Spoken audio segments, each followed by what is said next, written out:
बिस्मिल्लाहिर्रहमानिर्रहीम। हज़रत अब्दुल्ला बिन बसर रज़ी अल्लाह ताला अन्हु बयान करते हैं, एक अरबी नबी सल्लल्लाहु अलैहि वसल्लम की खिदमत में हाजिर हुआ तो इसने अर्ज़ किया, कौन से लोग बेहतर हैं? आप सल्लल्लाहु अलैहि वसल्लम ने फरमाया, इस शख्स के लिए खुशखबरी है जिसकी उम्र दराज हो और इसका अमल अच्छा हो। इसने अर्ज़ किया, अल्लाह के रसूल, कौन सा अमल बेहतर है? आप सल्लल्लाहु अलैहि वसल्लम ने फरमाया, मरते वक़्त तेरी ज़ुबान पर अल्लाह का ज़िक्र जारी हो।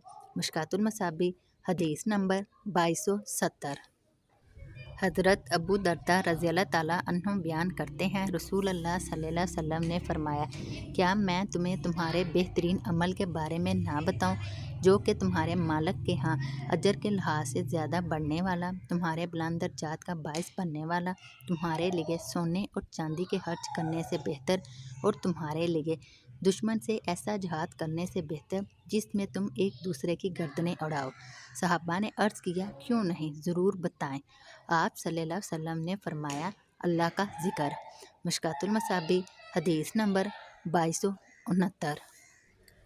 हज़रत अबू हुरैरा रज़ी अल्लाह ताला अन्हु बयान करते हैं, रसूल अल्लाह सल्लल्लाहु अलैहि वसल्लम ने फरमाया, जो लोग किसी ऐसी मजलिस से उठें जहां उन्होंने अल्लाह का ज़िक्र ना किया हो तो वो ऐसे उठेंगे जैसे किसी गधे की बदबूदार लाश से उठे हों, और ये मजलिस रोज़े क़यामत इनके लिए बाइसे हसरत होगी।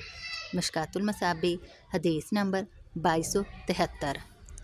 हज़रत अबू हुरैरा रज़ी अल्लाह ताला अन्हु बयान करते हैं, रसूल अल्लाह सल्लल्लाहु अलैहि वसल्लम ने फरमाया, जो शख्स किसी जगह बैठे और वहाँ अल्लाह का ज़िक्र ना करे तो इस पर अल्लाह की तरफ से नुकसान होगा, और जो शख्स किसी जगह लेटे और वहाँ अल्लाह का ज़िक्र ना करे तो इस पर अल्लाह की तरफ से नुकसान होगा। मुश्कातुल मसाबी हदीस नंबर 2272।